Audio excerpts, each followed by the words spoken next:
Hey, what's going on, guys? Mike here from Arizona. I am in my garage before it is hot. It is super early in the morning here. No construction to be done, but a little bit of painting and some prep work, and I'm going to show you why.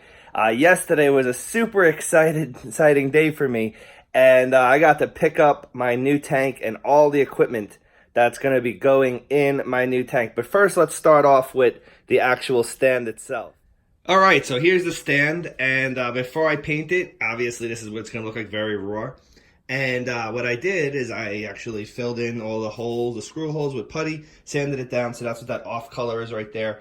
Basically, it's to make it look as seamless as possible when it's all put together. So one thing though I want to say for people who might be thinking about doing this project, I decided to go with very thin plywood doors, and though I like it because they're light, this is the problem you get with them is they warp. See, like this doesn't quite meet flush up with here because it warps, and it's the same thing at the bottom. So we're gonna fix that by actually installing probably a magnet or something like that just to keep it flush the way it should be. Now again, it doesn't bother me, but it will bother my wife that it doesn't close like that, and it probably will bother some of you. So I totally get it. I understand.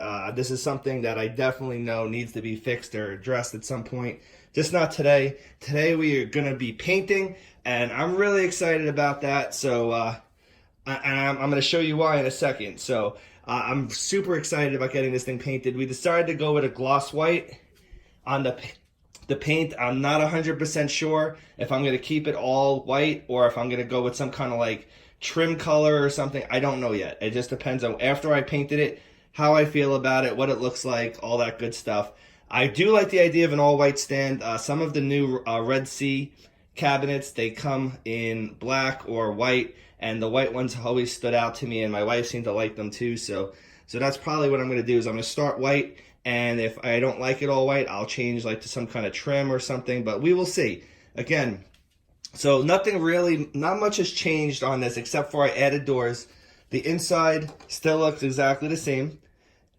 It's pretty much, like I said, 100% raw, but I am happy with the way it is. Again, the doors are definitely not great at this point, but they will be when I decide to put magnets in there and get them to sit flush up against the wood. But this is basically what we have so far.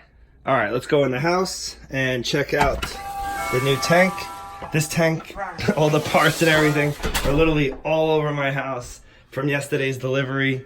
It's crazy. So here's some of the sand. I ended up getting 160 pounds of sand because I have another 100 or so pounds of sand in this bucket right here that's already seeded and fully loaded with bacteria from my other tank. Then I have all my live rock over here with a protein skimmer going, just keeping everything good and circulating. Let me see if I can show you guys something. Probably not. Oh, there's one. That is a Bristol worm. There's a lot of Bristol worms in this live rock. So after keeping in this bucket, I've seen more Bristol worms than I'd like to see. But you know what? There's really not a whole lot you can do about them. They're really good in a healthy system. They eat all the detritus and all that stuff. So I'm going to keep them around, but I'm going to make sure when I put this rock back into my new tank that I'm going to be wearing gloves, which I always do. And I also, actually I'll show you the gloves because I actually have them right here. They are, they're right here. These are the kind of gloves that go all the way up. I can't even pull them. They're the gloves that go all the way up to your shoulder. So I like to do that because I have very deep fish tanks, especially my display tank. So that's what I have right there. I also ordered another 120 pounds of dry rock. So I'm gonna have this bucket probably has about 100 pounds of rock, and there's 120 pounds. Actually, maybe there's more. There might be 150 pounds of rock in this bucket. I don't know. I didn't take all the pieces from the actual display, but these are the pieces that I want to keep for the new setup. So 120 pounds of new rock plus this, we're going to probably have about 220 pounds of rock for the new system. We'll see if we use it all or not. Over here, I have the ice cap sump system here. It's a 36 reef sump.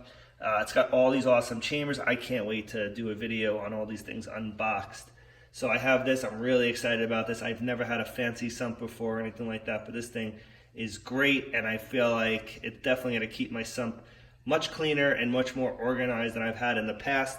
So I have that. And over here, we got some lighting and stuff. I'll get into that in a second. Here's the actual aquarium itself. This is the 210-gallon Aquarium Megaflow tank. So this thing is absolutely massive. I'll insert a photo of my son standing inside of this tank when I first got it home. As far as a protein skimmer goes, we have the, my son's shoes, we have the Ice Cap K1 200. This thing is rated from 150 gallons at heavy skimming to 300 gallons light skimming. So I'm pretty much in that sweet spot in the middle at the 200-gallon mark with this. So that's going to be perfect. I didn't want to over skim, but I also didn't want to under skim on this particular tank. Let's show you the lights.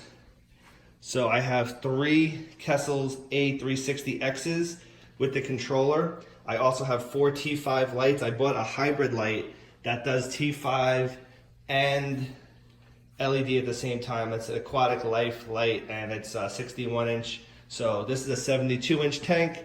So I think we're going to be just fine though, because technically with the T5 lights, we'll get enough light spread. It should be no problems with lighting this entire tank.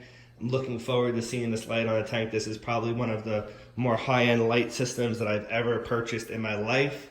So I'm really excited about that. And then lastly, I have the Ice Cap Auto Top Off, which is awesome because that actual sump that I bought has a reservoir for about 6.5 or 7 gallons of fresh water. So at least once a week, because I evaporate about 5 to 7 gallons a week. At least once a week I'll have to refill it. However, that's awesome because, again, I don't enjoy that part of the hobby, is keeping the salinity level stable with the fresh water top-offs.